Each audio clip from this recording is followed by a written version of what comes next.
Hello বন্ধুরা, মৌদাস চ্যানেলে তোমাদেরকে স্বাগত। আজ আমি মজাদার একটা জলখাবার রেসিপি নিয়ে চলে এসেছি। তো এখানে আমি কড়াই বসিয়ে দিলাম, তারপর এখানে জল দিয়ে দিব। একটা শুকনো লঙ্কা ভালো করে কুচি কুচি করে নিয়েছি। এবার ওটাকে দিয়ে কাস্তুরি মেথি দিয়ে দিলাম। তারপর এখানে একটু লবণ দিয়ে দিয়েছি, 1 কাপ সুজি দিয়ে দিলাম। এটাকে ভালো করে জলটা শুকিয়ে নেব। দেখুন জল শুকিয়ে নেওয়া হয়ে গেছে। এবার এটাকে আমি নামিয়ে নেব। তো আমি এখানে পুর বানানোর জন্য এখানে ক্যাপসিকাম, গাজর, পেঁয়াজ আর কয়েকটা কাঁচা লঙ্কা কেটে নিয়েছি কুচি করে। এখানে আমি ফোড়নের জন্য কালো সর্ষে দিয়ে দিলাম, দিয়ে পেঁয়াজটুকুকে দিয়ে দিলাম। বা পেঁয়াজটা একটু ভাজা হয়ে গেলে এখানে আমি গাজর, ক্যাপসিকাম আর কুচি করা লঙ্কা দিয়ে দেব।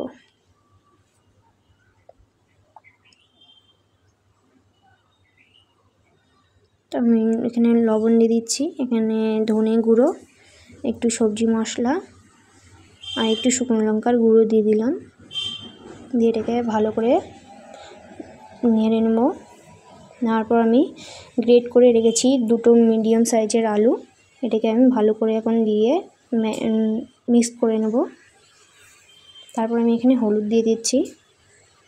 দেখুন আমার পুরটা রেডি হয়ে গেছে। তো আমি সুজিটা যে বানিয়েছিলাম ওটাকে এখন আমি ভালো করে মেখে নেব।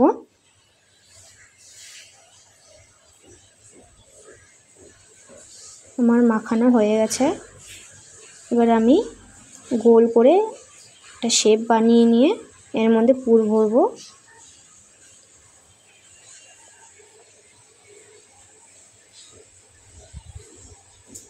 এইভাবে বাটির মতো করে বানিয়ে নিতে হবে।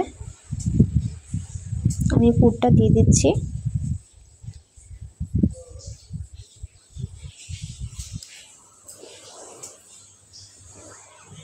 এইভাবে চারিদিকটা বন্ধ করে নিয়ে আমি এখন গোল করে নেব।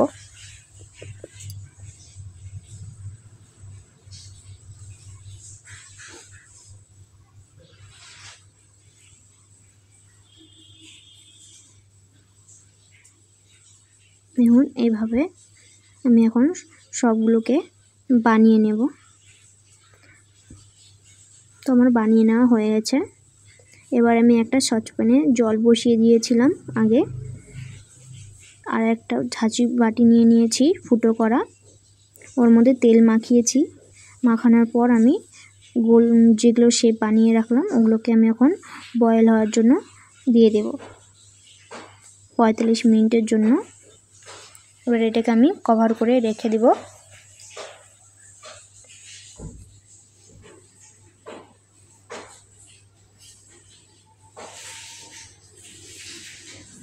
আমার হয়ে গেছে। এবার একটা কড়াই বসিয়ে দিয়েছি।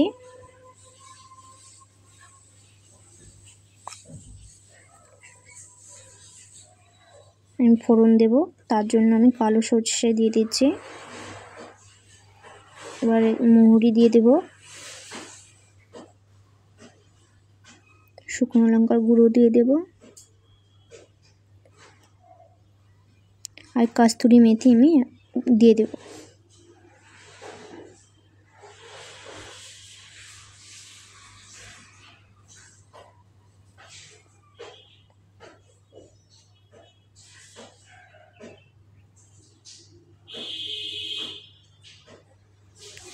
একটু হিং দিয়ে দেব, টেস্ট ভালো আসবে। বয়েল করে রেখেছিলাম সুজির ডোগুলো, ওগুলো এখন দিয়ে দেব। এপিট ওপিট করে ভেজে নেব।